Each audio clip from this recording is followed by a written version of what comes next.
Saline, Michigan was one of those places that didn't seem to belong on any map. Nestled in the quiet hills and valleys of the upper Midwest, the town had a charm that came with its isolation. It was the kind of place where people knew each other by name, where neighbors would stop to chat at the local diner, and where children could ride their bikes down empty streets without worry. The town was small, but it was enough for those who lived there. A handful of businesses, a single school, and old, creaky houses lined the main road. There was little to disturb the peace, except for the trees. The dense woods surrounding Saline had always been a part of its identity. Tall pines and sprawling oaks reached toward the sky like silent sentinels, casting long shadows over the town.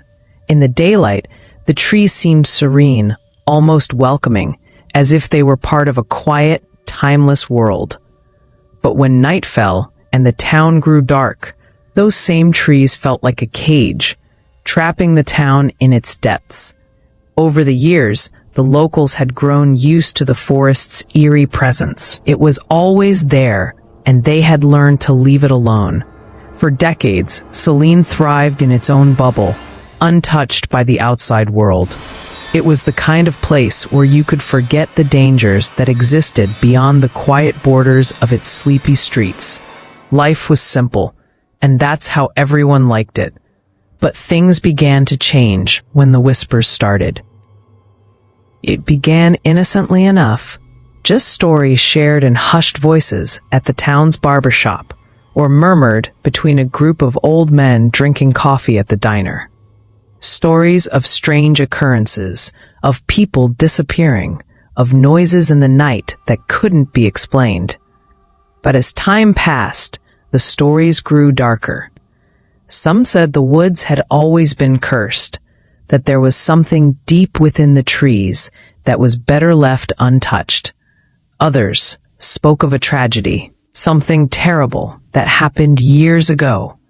But as the years went on, the whispers became more insistent, more urgent, and soon the entire town found itself haunted by a chilling story no one could shake. They called it the Michigan Chainsaw Massacre. It was a story that no one had ever fully believed, not at first. After all, it sounded like just another spooky tale, something to share around a campfire or tell your friends to get a few nervous laughs. But the more people talked about it, the more it became clear that this wasn't just another story. This wasn't something to laugh at. It wasn't fiction. It was real. The tale had roots in the deep woods surrounding Saline, in the very forests that everyone knew too well but tried to forget. According to the story, there was a man, long lost to time, who lived in the heart of those woods. No one knew exactly who he was, but some say he had been a quiet man, a hermit, a person who had chosen to live alone in the vastness of the trees. Others said he had been an outsider, someone who came to Saline years ago and disappeared without a trace. The man's name was never spoken, and his face was never remembered. But his legacy, that had become something far worse. The first rumors began to spread after a group of friends from the town decided to take a camping trip into the woods one summer. They were young, carefree, and full of that reckless sense of adventure that comes with youth. They had heard the stories, of course, but dismissed them as nothing more than the fanciful imaginings of old folks who had nothing better to do with their time. What harm could a few dark woods do? So they packed their tents, gathered their gear, and made their way into the forest, laughing as they made their way through the thick undergrowth. As they ventured deeper into the woods, they came across an old, dilapidated shack, hidden away beneath the twisted branches of an ancient tree. It was nothing more than a broken-down structure, with rotting wood and overgrown vines crawling up its sides. But as they approached, something about it felt wrong. The air grew heavy, the sounds of the forest seemed to fade away, and for a moment, it felt like the world had gone silent. They didn't think much of it. It was just a shack, after all. Who cared? But the closer they got, the more uneasy they became. As the group set up camp near the shack, one of the friends, Tom, wandered off into the woods, eager to explore. The others didn't think much of it. He was always the curious one, always the one who couldn't sit still. They made a fire, told jokes, and passed around a flask of whiskey. But soon the sounds of the forest changed. The once soothing rustle of the leaves turned into something more sinister. There was a distant, low hum in the air, almost like the sound of a chainsaw, dull but steady, almost like it was coming closer. At first, the group thought it was just their imagination, but as the minutes passed, the noise grew louder. And then they heard it, a scream, sharp, desperate, and unmistakable. Tom was gone, just like that. They searched the woods all night, but there was no trace of him. No sign of struggle, no footprints leading away. Just the dark, cold woods and the eerie silence. The group returned to town in a daze, frantic with fear, but when they spoke to the sheriff, they were met with skepticism. No one believed them. They said it was just a wild animal, a freak accident. But the townspeople knew something was wrong. People had been disappearing in the woods for years, and now it was happening again. The Michigan Chainsaw Massacre wasn't just a story. It was a warning that no one could escape. Some said it was the ghost of the man who once lived in the woods, a restless spirit who never found peace. Others said he was still out there, hiding in the shadows, watching, waiting. Whatever the truth was, no one could deny the growing sense of dread that had descended upon the town. The chainsaw had been heard again. The man was back, or so it seemed. For years, the people of Saline tried to forget. They tried to push the memory of Tom and the horror of that night from their minds. But the woods had a way of calling back those who dared to forget. And as the whispers grew louder, it became clear that the Michigan Chainsaw Massacre was not just a tale from the past.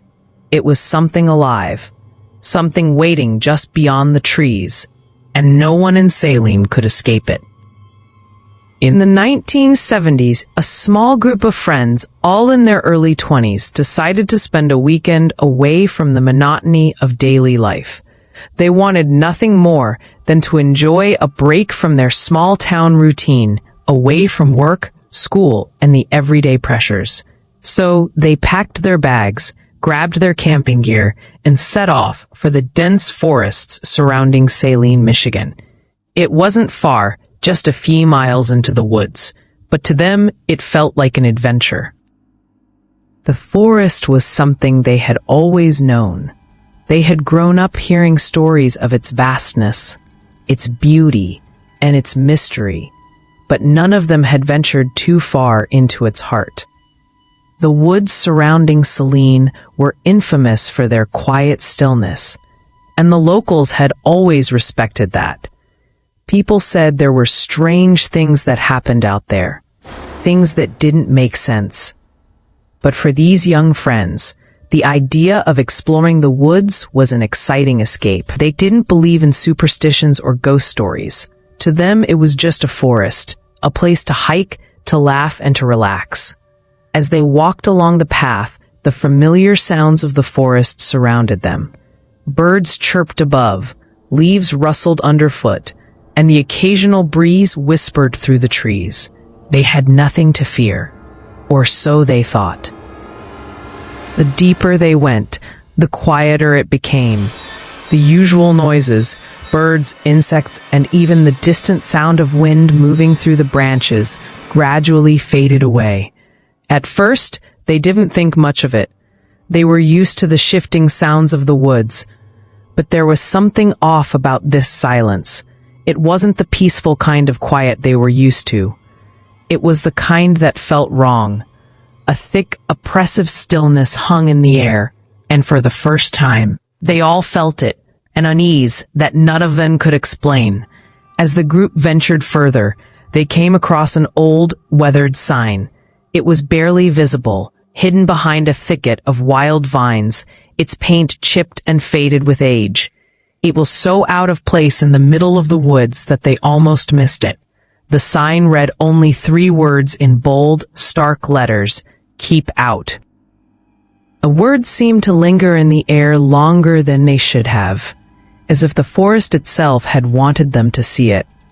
The faded lettering, the eerie, almost mocking tone of the message, made the hairs on the back of their necks stand up. The sign was old, maybe decades old, and clearly not meant to be seen by anyone who wasn't looking for trouble. They stood there for a moment, exchanging uncertain glances, but curiosity won over. None of them had ever seen this trail before, and that only made it more tempting. The idea of something forbidden stirred a sense of adventure in them. They laughed nervously, shrugging off the unease that was slowly creeping into their bones. After all, what was the worst that could happen? It was just a trail. The worst they might find were some old trees or a forgotten cabin. So they decided to push forward. The trail grew steeper and narrower, the once dense underbrush now seeming to close in on them. As the sunlight filtered through the thick canopy above, the forest grew darker, as though the trees themselves were watching. The further they went, the more the air seemed to thicken, making it harder to breathe. Each step felt heavier, like the ground itself was pulling them in deeper. But they didn't turn back. The excitement, the thrill of the unknown kept them moving forward. The silence grew even more oppressive, with the weight of it hanging over them like a thick fog. It wasn't the peaceful quiet of a forest, but something more sinister, something unnatural. The only sound now was the soft crunch of leaves beneath their feet and the occasional rustle of branches swaying in the wind, though it felt as though that wind had become colder, sharper, as if it were warning them. They finally came to a clearing, where the trees parted, allowing the sun to break through. It felt almost like an escape, a brief moment of relief from the suffocating atmosphere of the woods. The group stopped for a moment to catch their breath, but something didn't feel right. The air here, though lighter, seemed to have a strange heaviness to it. They glanced around, trying to shake off the feeling of unease that had begun to settle deep in their chests. It was as if the forest itself was holding its breath, waiting for something. Suddenly, a sound broke through the stillness, a low, distant hum. It was faint at first, but unmistakable, like the sound of a chainsaw starting up in the distance. The noise echoed through the woods, cutting through the quiet like a knife. The group stopped in their tracks. The sound of the chainsaw was faint, but it grew louder with every passing second, as if it were drawing closer. The friends exchanged uncertain glances, but none of them said a word. It was too far to be anything serious, wasn't it? Just some other campers, maybe. They tried to laugh it off, but the laughter felt hollow, forced. The chainsaw's roar grew louder still, almost deafening, until it felt as though it was right on top of them. It wasn't the sound of a normal chainsaw. This one was different. It had a relentless, haunting quality to it, as though it was cutting through the very air itself. The closer it got, the more the atmosphere around them seemed to shift. The woods felt darker, colder, and the once distant hum now seemed to reverberate through their bones. And then they heard it. Something else, something worse. A scream, sharp and terrifying. It wasn't human. It was an animal, or at least that's what they thought at first. But the sound didn't stop. It didn't echo through the woods and fade away like an animal's cry. It lingered, stretched out, as if the very woods were holding on to it. The group froze, their hearts pounding in their chests. They exchanged nervous glances, fear creeping up their spines. The chainsaw's roar had stopped, but the scream continued, carrying on through the trees. "Tom?" someone whispered, his voice barely audible. It was Tom, the one friend who had wandered off earlier. He had been the first to lead the way into the woods, and now his voice, his scream, was a sound they would never forget. "Tom," they called out, running toward the source of the scream. But the woods seemed to grow more dense with every step, the trail becoming more treacherous, the trees seeming to close in on them. The deeper they went, the louder the screams became. But there was no sign of Tom, no sign of any movement at all. Just the scream, echoing through the woods, drawing them further into the heart of the forest. As the sun began to set, casting long shadows across the ground, the group realized with a growing sense of terror that they had made a grave mistake. The trail they had found, marked with the warning sign, wasn't a path into the heart of adventure. It was a path into something darker, something older, and now they were trapped. The air in the woods had shifted, thick with a tension none of them could explain. The last few hours had felt like something out of a nightmare, but it was real. The trees had grown darker, taller, looming over them as they moved deeper into the forest. It was as if the woods themselves were trying to swallow them whole, the thick underbrush tangling around their feet, forcing them to slow down. The light from the setting sun barely filtered through the canopy, leaving only flickers of pale gold to illuminate their path.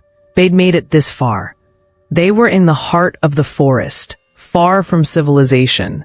But their excitement was fading, replaced with an unsettling dread that no one wanted to acknowledge. They laughed nervously, brushing off the feeling of being watched. But the nervous glances exchanged among them said it all. No one was comfortable. And then it came, the first scream. It wasn't like any scream they had heard before. It was sharp, guttural, full of terror. The scream echoed through the trees, ringing in their ears like the sound of something being torn apart. Tom, the last one in line, had cried out.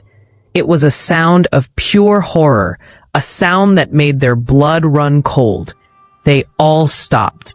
Their hearts skipped a beat, and in that split second of silence that followed, they all heard it, the unmistakable sound of a chainsaw revving up in the distance, the deep, guttural hum that cut through the forest like a blade through flesh. It was distant at first, too far to make sense of, but it still sent a chill down their spines. They stood frozen for a moment, each of them straining their ears, trying to figure out where it was coming from. Was it a logging operation? A local woodcutter? But something didn't sit right. It wasn't just the chainsaw. It was the way the scream lingered in the air, still ringing in their ears. They knew, deep down, that this wasn't normal. That scream wasn't the cry of someone simply startled or injured. No, it was a scream of pure fear, a cry for help that was quickly swallowed by the vastness of the woods. Then the chainsaw's hum grew louder. Their fear grew too, spreading like a virus, sinking deep into their bones. The hairs on the back of their necks stood on end. The sound of the chainsaw, once distant, now felt like it was right behind them, vibrating through the ground beneath their feet. It wasn't the sound of a typical chainsaw. It wasn't mechanical, clean. There was something wrong with the noise, something that made their stomachs churn. It was like it had a life of its own, a rhythm that didn't quite match the normal hum of an engine. It was jagged, erratic, as if it was being used by someone who didn't quite know what they were doing. Or perhaps, someone who did. The group looked at each other in silent panic, their eyes wide with the same realization. It was too late to turn back. The fear was crawling up their throats now, filling their chests with a suffocating weight. Without a word, they all started running. They ran through the underbrush, their feet stumbling over tree roots, crashing through branches that slapped at their faces, but nothing could drown out the sound of that chainsaw. It was like the forest itself was closing in on them, pushing them forward into something darker, deeper. The trail, once an avenue of hope and escape, now felt like a trap, an inescapable snare, pulling them toward the heart of the woods, where whatever was waiting for them could finally catch them. They didn't know where Tom was. He had been just behind them, but the moment the chainsaw's hum grew louder, he was gone. There was no more scream, no sign of him at all. It was as if the earth had swallowed him whole, leaving only the echo of his terror behind. "Tom," one of them called out, their voice trembling in the midst of their panic. But there was no response. "Tom, answer me," another shouted, their breath ragged, lungs burning from the strain. Still nothing. The forest was deathly silent now, save for the pounding of their feet and the frantic rush of their breathing. No more chainsaw, no more screams. Just the deep, all-encompassing silence of the woods that seemed to swallow every sound. They came to a stop, gasping for air, their eyes frantically scanning the trees around them. But there was nothing. No movement, no Tom.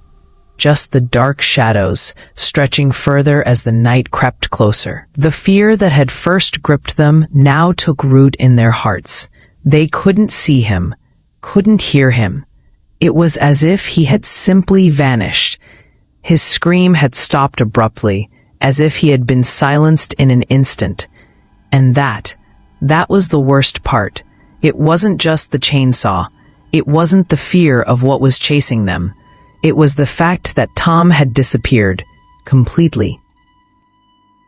They wanted to call for help, but deep down, they knew there was no help coming. Not here. Not in the middle of nowhere, surrounded by endless trees and a silent, suffocating night. They could only rely on each other. They could only run. And so, they did. They ran for what felt like hours, with the fear clawing at their backs, each step more frantic than the last. They didn't know where they were going, didn't know if there was even a way out, but they couldn't stop. They had to keep moving, or they would be next. At some point, the group came to a halt. One of them, breathless, collapsed to the ground, unable to run any longer. The others knelt beside him, their faces pale and covered in sweat, their eyes wide with terror. The night had descended completely now, and the only light was the dim, eerie glow of the moon filtering through the canopy above. It was too quiet. They should have been able to hear the sounds of the forest again, birds, insects, the wind in the trees. But it was like the entire world had stopped. The air felt thick, oppressive, and then from the corner of their eyes they saw it, a shadow darting between the trees, a figure moving too fast, too unnaturally to be a person. It was too far away to see clearly, but the mere glimpse was enough to send them into another frenzy. They had to leave, now. But where could they go? Where could they run when the forest itself had become their prison?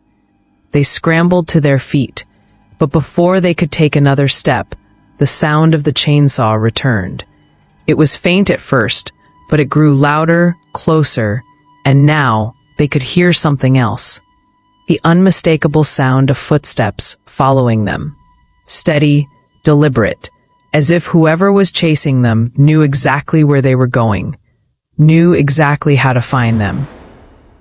Tom was gone, and the person with the chainsaw was still out there, watching, waiting.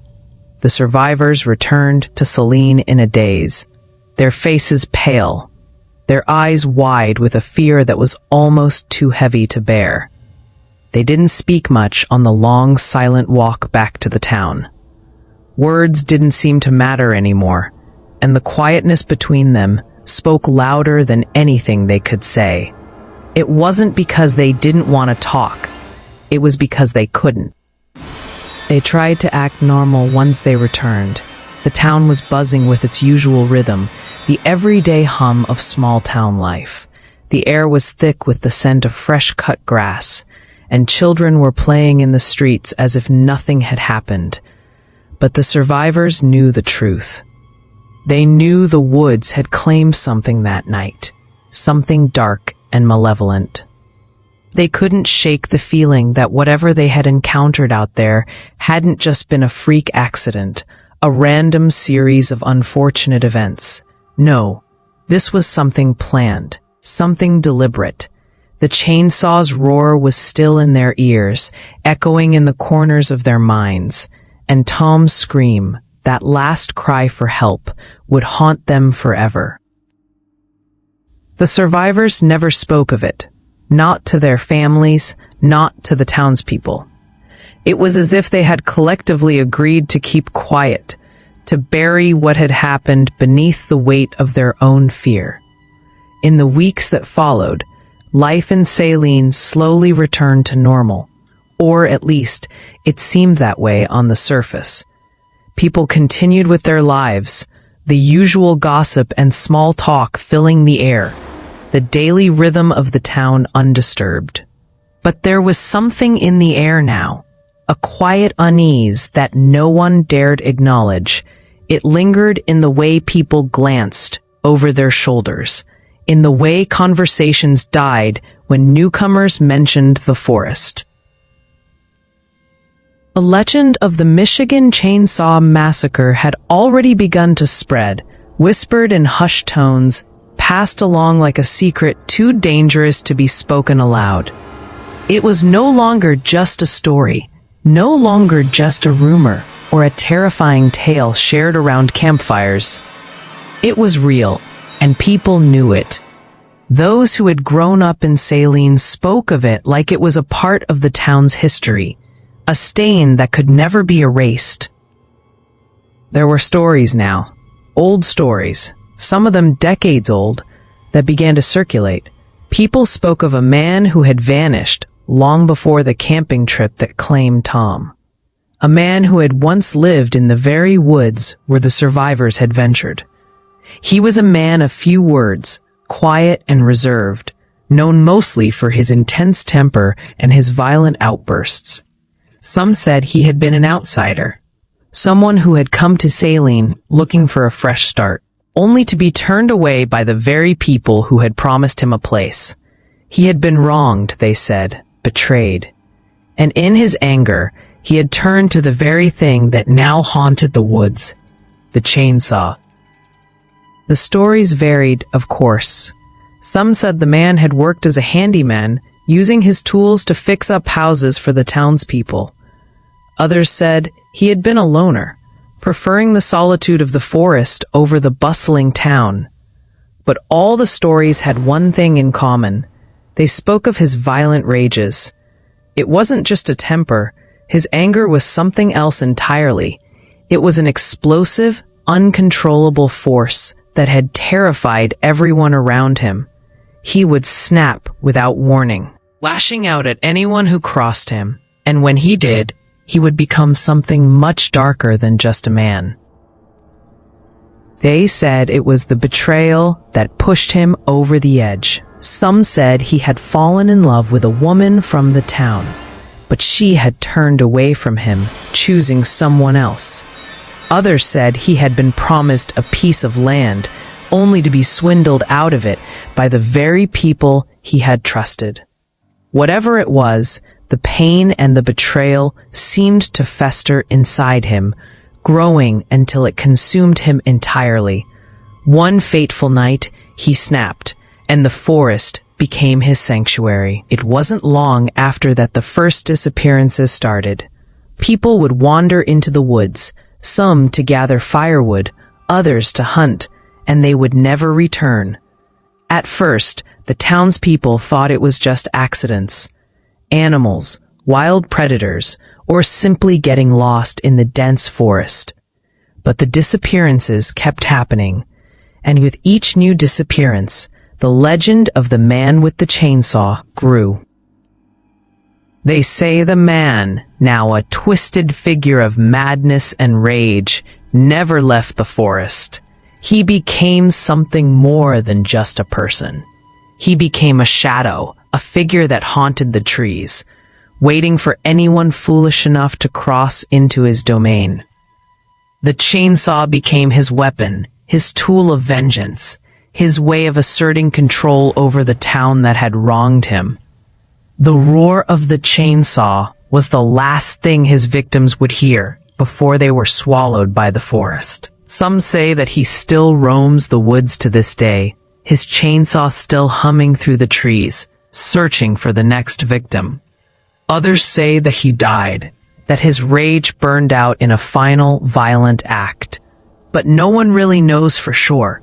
The truth has been buried by time, buried under layers of silence and fear. The townspeople didn't talk about it. No one wanted to admit that they believed the legend, that they believed the Chainsaw Massacre was real. But it was hard to ignore the whispers, the rumors that began to circulate after the camping trip. People started to talk again. They started to look at the woods with suspicion. No one ventured too far beyond the edge of town anymore.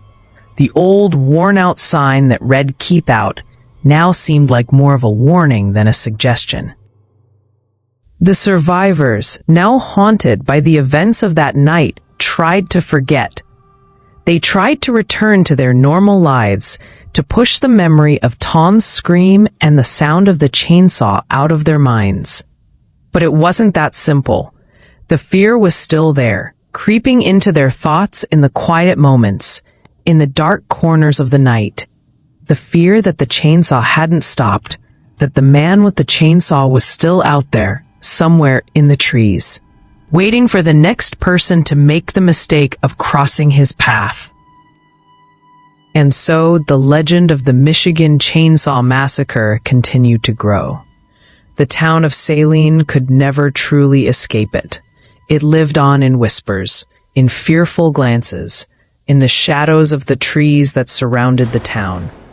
The question that lingered in the air was simple yet terrifying. Did the Chainsaw Massacre ever end? Or was it still waiting, just beyond the trees, for the next unsuspecting soul to wander into its deadly grasp? The answer, it seemed, was lost to time. But one thing was certain. The legend would never die. 30 years had passed since the night of the Michigan Chainsaw Massacre, and in that time, Saline had changed in ways that seemed almost too subtle to notice. The town had grown, expanded its borders, and welcomed newcomers. New families had moved in, seeking the quiet life that the town promised, unaware of the shadows that lingered just beyond the tree line. They came for the small town charm, the open spaces, and the safety that came with living far from the bustle of city life. But there was still something in the air, something that couldn't be shaken. It wasn't something people could put their finger on, but those who had lived in Saline long enough knew. There was an unsettling energy that hung in the atmosphere, a feeling that the town's history wasn't as neatly packed away as everyone hoped. For those who had lived there long enough, the old stories were never truly forgotten. They were passed down quietly, whispered among generations. The story of the Michigan Chainsaw Massacre was not just a tale to be told on Halloween nights. It was part of Saline's fabric, woven into the very soul of the town. The woods, once a place of mystery, had become a silent witness to the horrors of the past. Locals knew better than to venture too deep into the forest, especially after dark. The older residents still remembered the signs, the warnings. And while the younger generations were more interested in the town's growth and modernization, they still heard the whispers. The old myths didn't die. They just went quiet for a while, waiting to be remembered. But for a group of young thrill seekers, the past was nothing but a story. They didn't know the truth about Saline's dark history, and to them, it was all just another ghost story, a relic of an older time. Armed with their phones and a sense of adventure, they decided to venture into the very heart of the forest. They wanted to prove that the Michigan Chainsaw Massacre wasn't anything more than a scary story, a piece of urban legend that had grown larger than life over the years. They were confident. They laughed about it, joked about how silly it was for people to still be afraid of the woods. The chainsaw, they figured, was just a piece of fiction, a symbol of a town's long-forgotten fears. So, on that fateful night, they gathered, not knowing that they were walking into the same forest where decades earlier, others had vanished without a trace. The air was cool, crisp, and filled with the faint scent of pine and earth. The full moon above cast an eerie glow through the thick canopy, making the shadows seem deeper and more menacing. They laughed as they made their way deeper into the woods, their phones flashing with the bright light of their flashlights, their laughter cutting through the night like an uninvited guest. They were excited, unaware of the weight of history they were stepping into. They passed the familiar old signs, tattered and worn down by the years, but they ignored them. They weren't concerned with warnings. They had come to prove something. The thrill of adventure, the desire to disprove the myth, was too strong to ignore. They continued down the path, further and further into the forest, the trees closing in around them, as the trail became more overgrown and treacherous. The group's banter began to die down as the reality of their isolation set in. They were far from the safety of the town now, and the only sound was the occasional rustle of leaves in the wind. As they ventured deeper, the forest began to feel different. The air grew colder, and the trees seemed to loom closer. The ground was damp, and their steps became slower, more deliberate, as they navigated through the thickening underbrush. Their phones were still out, cameras ready to capture whatever they might find, whether it be a spooky old shack or the ruins of an old campsite. But as the minutes ticked by, the laughter faded, replaced by a creeping unease that none of them could fully explain. It was as though something was watching them, something just beyond the reach of their flashlights. The forest, which had seemed so inviting at first, now felt oppressive and heavy, like it was holding its breath. Then, without warning, the sound came, the unmistakable hum of a chainsaw. At first, they thought it was a trick of the wind. Maybe it was just the distant sound of machinery from a nearby farm or logging area. But the noise didn't fade. It grew louder, closer. The sound of the chainsaw revving up was harsh and grating, slicing through the calm of the night like a knife through flesh. It wasn't the sound of a modern machine. There was something almost primitive about it, something off. The group stopped in their tracks, their hearts pounding in their chests. One of them, a girl named Emily, looked around nervously. Her phone shook in her hand as she tried to capture the sound on video. But the video didn't capture what they were hearing. It couldn't. The terror that gripped them wasn't something that could be captured by a phone camera. It was real. It was too close, and it was coming for them. The sound of the chainsaw cut through the night like a scream that refused to stop. The group turned and bolted, running as fast as they could through the dense woods. Their feet stumbled over uneven ground, their bodies crashing into branches and brush. They didn't know where they were going. They just knew they had to get away. But the chainsaw's roar was relentless, echoing in the distance, then getting closer, as though it was following them, tracking them through the trees. They didn't look back.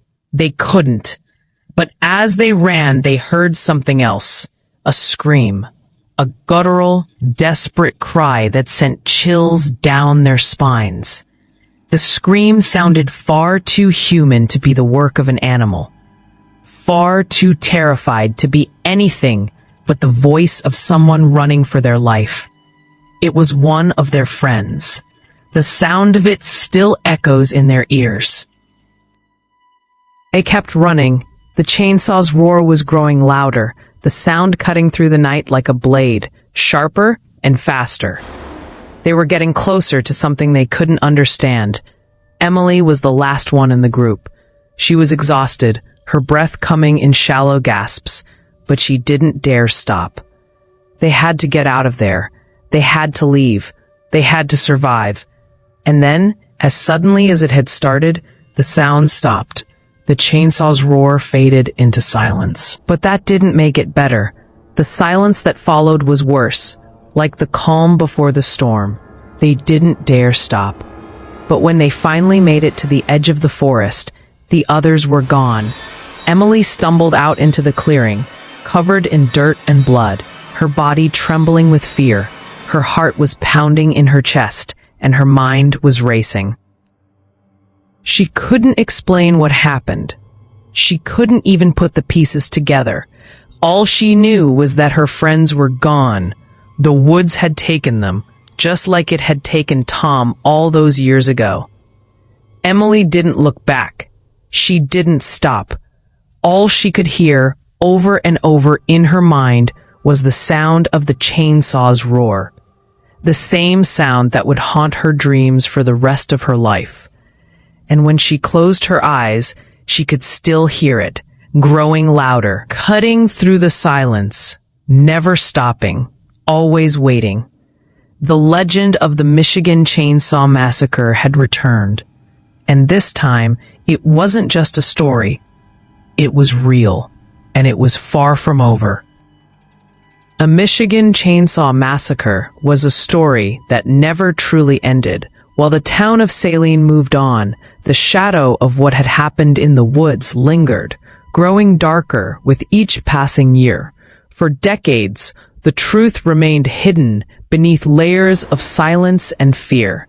The survivors of that dreadful night tried to forget, but the pain and the terror stayed with them, deep inside, festering like an open wound that refused to heal. They had tried to move on, to live their lives, but the forest always called them back.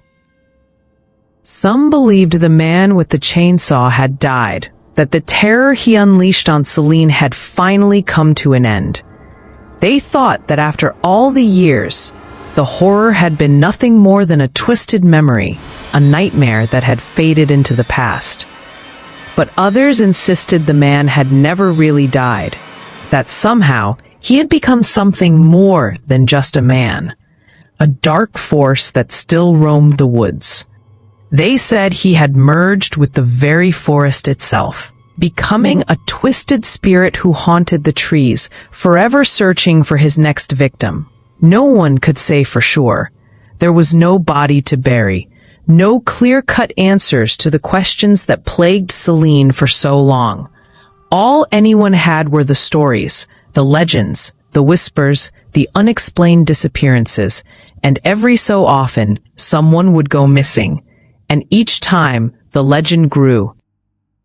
But the most terrifying part of the story, the part that no one could ignore, was that the chainsaw had never stopped.